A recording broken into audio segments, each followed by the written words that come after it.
guitar on the wall as well. Yeah, and we've got a piano there. That's sick. Sounds great in here, that piano. Goes off. Yeah. Yeah, so this is where we do like, a lot of the process starts, so we do like the petri dishes, you know, so this is like our incubator. So we work with petri dishes, these are just some test plates I was doing. We make the grain spawn, so you can see this is the lion's mane. So you can see the mycelium growing through the grain there. So that's almost done, that one. When it's all fully colonised, it's all turned white. So you can see we've got these as well. These are like liquid mycelium. So that's for the cordyceps, that's a cordyceps strain. So we'll be using them later today actually. So yeah, that's where all the stuff starts. It starts from like original like cultures on petri dishes. Wow. Whoa. So yeah, we've got lots of like the liquid cultures, lots of the plates, you know, like this is how we store this. This is a tremella that I got from China. It's often used in like beauty products. Yeah, yeah. And as far as I'm aware, it's never been cultivated in the West. And Wow. I failed miserably. Did you? Because I think it's notoriously difficult to grow because you need one type of fungus to like start breaking down the substrate, and then that feeds off the other fungus. Right. I think there's two. The balance of the two. So you need to keep both of them healthy. Yeah, and happy. I'm not really sure. And I was asking the Chinese people about it, and I was like, oh, do they both come together? Do they come separately? Like, how does it work? And they were like, yes. Right.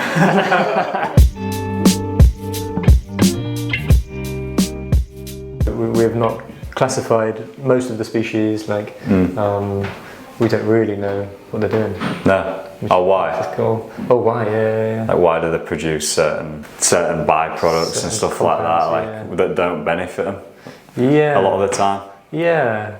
I think, well, in terms of like why they're medicinal, like nobody really knows, but I think a lot of the like antimicrobial stuff is because they're like existing as mycelium inside the substrate, the soil or the trees or whatever, and they're not like protected like we are, like by epidermis, by like mucous membranes, like they're like exposed, and so they've got to like have all these ways of defending themselves, like all these compounds that they like sort of exude that have like antimicrobial, antifungal, antiparasitic, So it's like antiviral. And that obviously like works in us as well. Yeah, and there's lots of like, we're quite, in terms of like the tree of life, we're more closely related to fungi than to plants, and so we've got more similar biochemistry, so probably like a lot of the fungal compounds like actually like fit our physiology Benefit us more than the plants do. Yeah, because we're more closely related. They breathe oxygen. Yeah, they breathe oxygen like we do. They digest in more of a similar way than we do. They have like external food, unlike plants. Yeah, they can pretty much digest anything as well, can't It's they? mental, yeah. So so this is where we do like the what's this piece? This is a laminar flow hood. So this is like the A what, sorry? laminar flow hood. A laminar flow? Laminar flow hood. Okay. Yeah. So it's basically a really fancy filter. HEPA filter, and then a big noisy fan, and just a sealed box, and it blows air through the filter, so you've got clean air to work in front of. So yeah, you know, when we come in here, we've got lab coats and gloves and mask and obviously no shoes. And no shoes, or I've got my little my lab Crocs.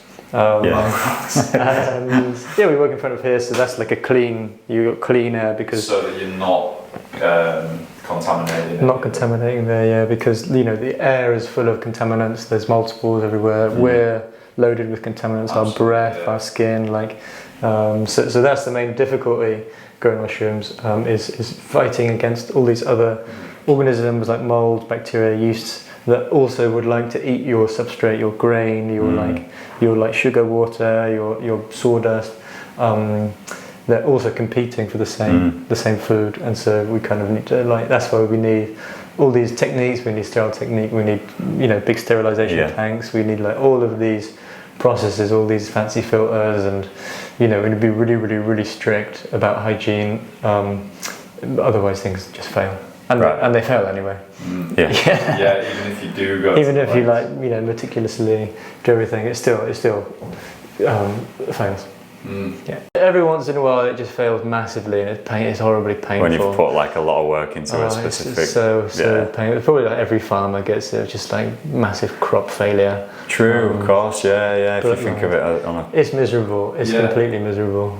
It happens to all of us from time to time. You can mitigate it, but it's kind of always going to happen. Something that you couldn't factor in. Yeah. It's fascinating though, isn't it? Mate, it is, yeah. That's the sealer. So when we like do those grain bags, we bring them, we open them, we inoculate them, and we seal them in front of the hood. Is that like a heat kind of? Like a heat sealer, Cool. Yeah. So that's kind of what we get up to in here.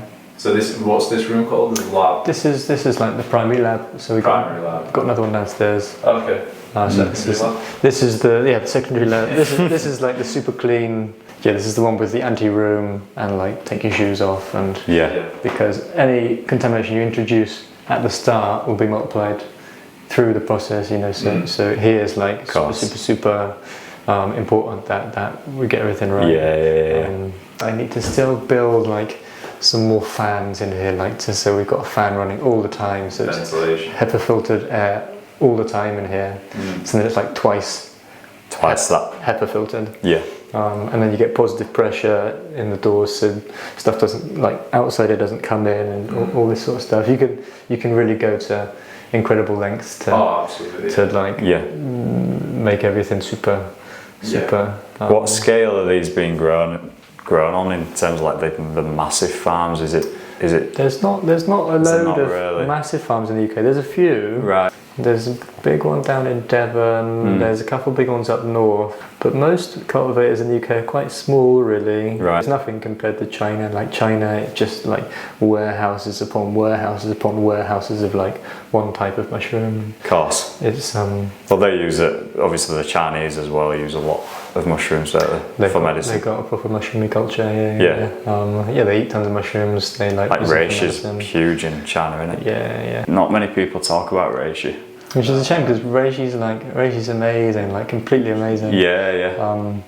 I think like lion's mane's really popular because there's a lot of like marketing around lion's mane. I think it fits like the culture quite well. Do you know what I mean? It's like focus and brain fog and productivity. It kind of fits like what our culture wants. But reishi is like really good for stress, for grounding.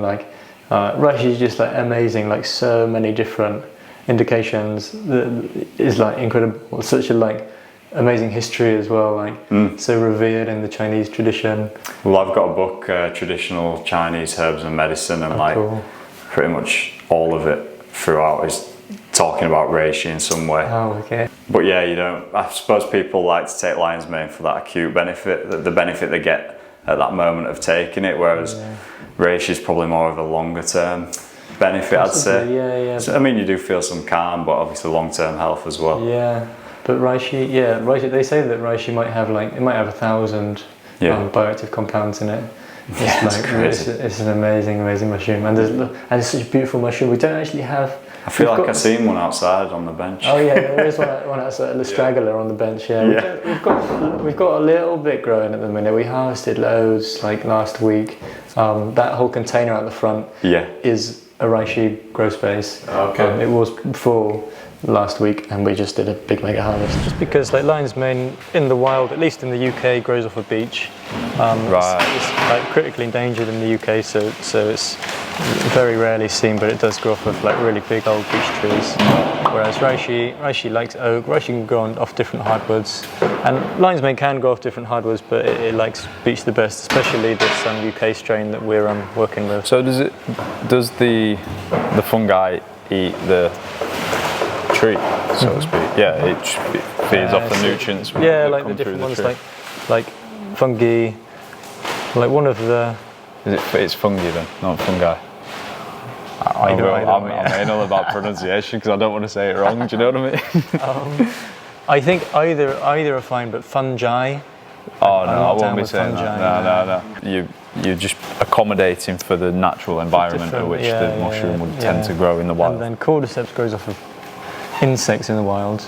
So we grow it off brown rice, organic brown rice, and a big mix of a big sort of witch's potion of different ingredients to try and emulate the nutrition of an insect. Wow, that's crazy. Is it ants that it grows out of? There's lots of different types of species of cordyceps. Yeah, Is that like the that's zombie one? that's the zombie, the famous zombie one that you see on. Yeah, that it makes them clamp the teeth onto The death grip. Yeah. the death grip. Oh man, that's gnarly, that, isn't it? It's crazy. The fact that you can do that to something. It's but the ones we grow off different. They grow off several different species. Yeah. Which is probably why we can grow it, because it's a bit less picky of what it eats. Whereas a lot of the species are like very specific to one species of insect. You want that, Yeah. Crazy. It's really crazy. Yeah. There's one type of cordyceps that parasitizes aphids. Right. And it grows. The mushroom grows several times the size of the aphid. But if it's eating the aphid, then how does that work? But then actually what it's doing is like using the aphid as a mouthpiece to like eat the stuff from the correct things out of the plant that the aphid's on. So the aphid's like a kind of weird mouthpiece for the mushroom. And the mushroom's kind of eating the plant through the aphid. And some cordyceps have part of their life cycle living inside plants as well. Yeah. They like not sure whether in a parasitic way or just like they live inside the tissue of plants and then also live inside insects and then parasitize insects. It's like a super like complicated life cycles often. Yeah. So what's taking place here right now? So this is the sawdust. It's been hydrated and we supplement it with organic wheat bran. So that gives a bit of like nitrogen supplementation. Yeah, and then we put it in our very elaborate bagging machine here. We're going to get a big bagging machine in a couple of weeks as well. There's a farm that's shut down in the Forest of Dean, so I've bought like thousands of pounds worth of his stuff. Nice. I've been spending too much money, but when it's that cheap, you kind of just got to buy it. So yeah, we're going to get some really cool new bits of kit soon. So yeah, mixing it up, we put it into these bags, and then it gets sterilized in those tanks over there. Steam sterilized for 24 hours plus, and then we'll take that into this. Is that a case of basically just lighting a fire underneath the barrel? We do it with a fire. Yeah. I am intending to build like an electric system, but there's just many things to build right now. Oh, of course, man. And I haven't quite ground it. But yeah, it's just we've got water in the bottom and it steams the steams the bags. Yeah. Cool. So this is another flow hood. Yeah, flow hood. This is where we inoculate bulk substrate. So all the bags, all the cordyceps trays come in here. So yeah, it's good like having some separation between the different parts of the process and two different labs. Yeah, so this is kind of where we do all the big stuff. Like we've got your brain spawn in there. Oh, so the bag that you showed us in the fridge from the first room. Yes, so we use them. Yeah. So that would be like, we got a plate and we put a little bit of the plate into some liquid culture. We put some of that liquid culture into the grain. Yeah. And put some of the grain into the sawdust. Yeah. And then we fruit out the sawdust bags. Wow. So there's quite a lot of steps involved. Yeah. Yes. And obviously all along the way you've got to be making sure that there's no contamination because it's so delicate to the process. Yeah, absolutely. Yeah. What is your background? Where did you kind of start doing? Well, just got interested in mushrooms. I was never interested in mushrooms at all.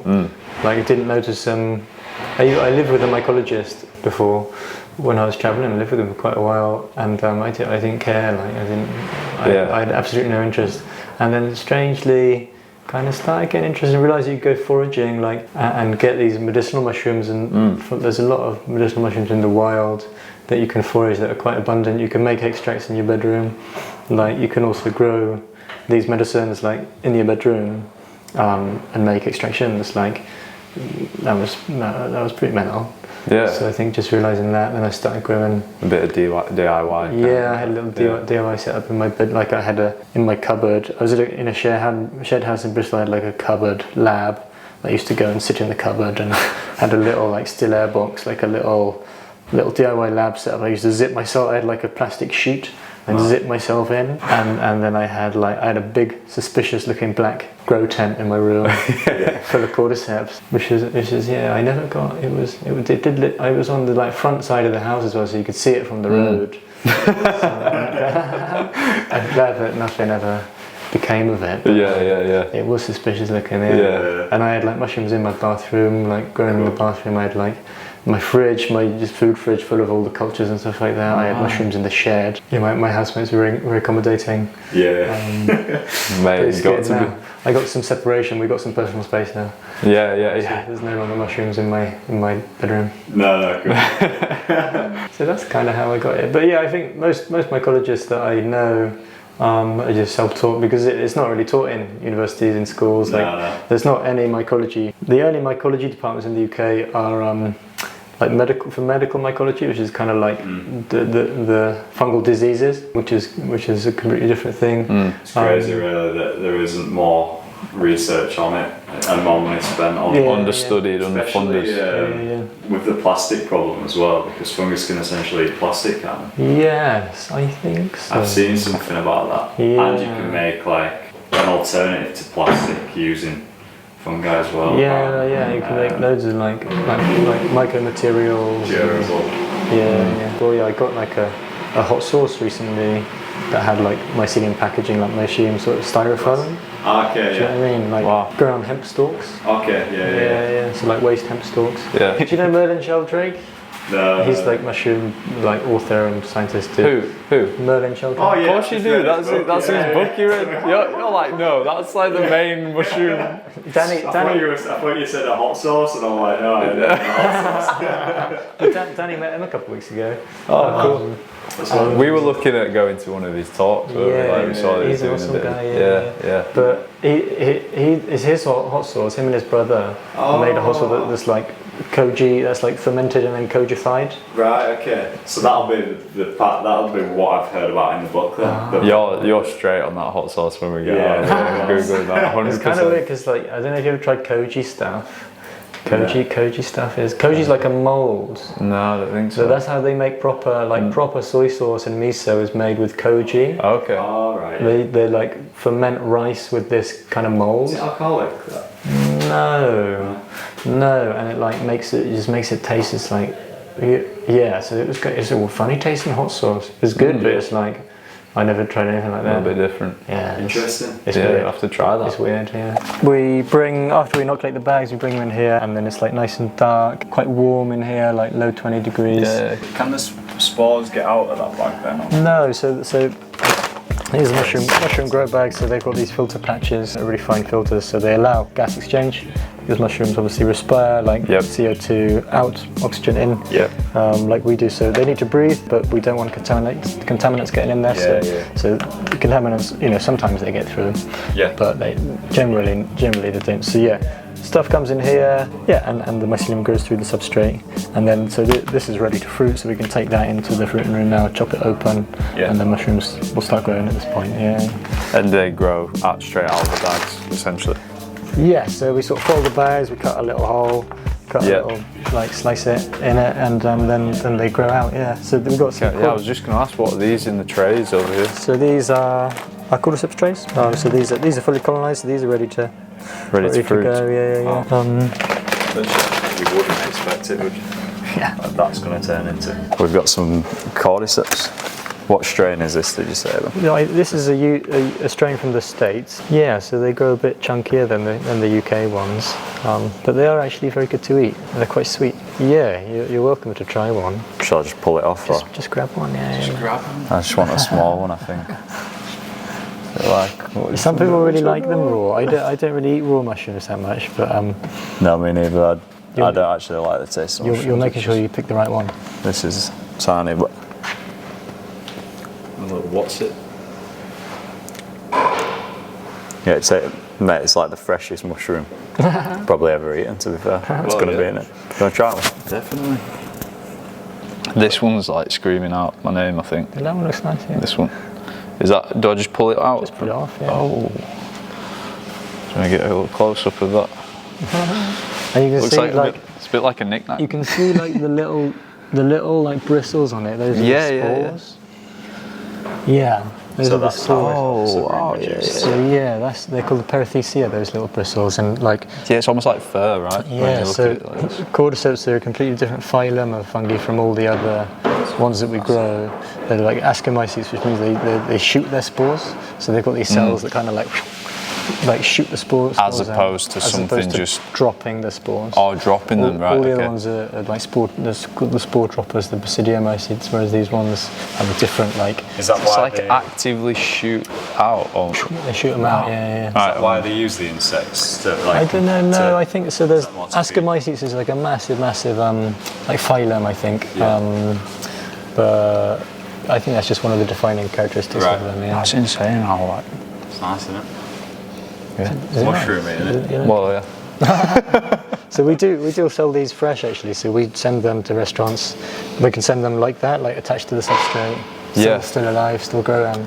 Like so Wow. they can be harvested fresh and I was going to ask you about that if you did, like the edible side of things, supplying them to we food do a places. little tiny bit. I want to do more of the fresh cordyceps. We do a bit of oyster mushrooms. We'll probably like sell a bit more lion's mane this year, but People. That's actually so nice, you know. That's They're fresh I was out not expecting that. I could like eat them in Yeah. every they're day. Oh, good. yeah. They're If actually really people good. wanted to buy the mushrooms like fresh like this, can they buy them off your website? They're not on the website, but you can send me an email. Send you an email. Yeah, Just say absolutely. for anyone watching. Yeah, absolutely. Yeah. Yeah. But yeah, they're really really good. Yeah. Oh, wow. That's one of Whoa. the black reishi. That's not one of the best ones, but you can sort of see. So this one as well has been dried and That's preserved. looking a little bit suspicious from this angle. Are you doing the setting sort of resin process with these as well? Yeah. So we dry them out and Yeah. then we just use like yacht varnish. Okay, well. So I wanna sell some more of these. Yeah, this is the fruiting room. So this is where we grow mainly lion's mane. So you can see they're struggling in a little tiny bit in the heat this time of year, but they're getting there. So mainly lion's mane. We have got a bit of oysters in here as well sometimes, but yeah, most of it is lion's mane. These ones, quite a young UK native ones. This is the UK native. They look like And these are commercial strains. bizarre cauliflowers almost. And this is some reishi. So you can see the I think I spores. just saw the dust. Like Well, the these spores. mushrooms now we're releasing their spores. Yeah, so you can see here, like Back to Wakefield. Yeah. you can see all the spores there. Like it's, and we could you can see this shininess underneath. If you actually get the spores off, you can see the true color. It's like really amazingly shiny. That I can sort of. Be good if we had like a brush or something. Doesn't even look real, does it? Yeah, it's like, and the spores are like a really good anxiolytic, like good for anxiety, really good for sleep. They've got slightly different sort of compounds.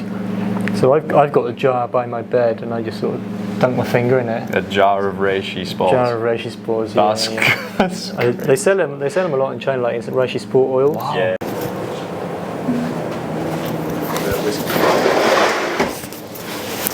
Yeah, we've got some lion's mane drying out in dehydrators. So they dry quite low temperatures to preserve as many bioactives as you can. Lion's mane this time was particularly that's one of the best extracts I've ever made. That was really Yeah. I was really pleased with that one. It came out so nice, so strong. Literally, yeah.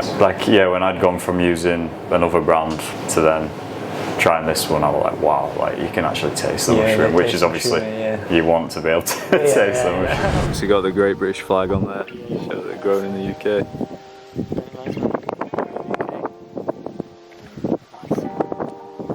That goes to the website, does it?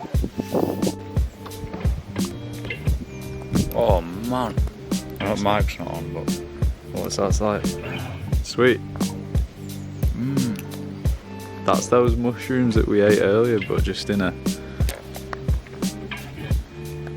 Low heat. Bit fresh ginger, a bit honey. the whole thing.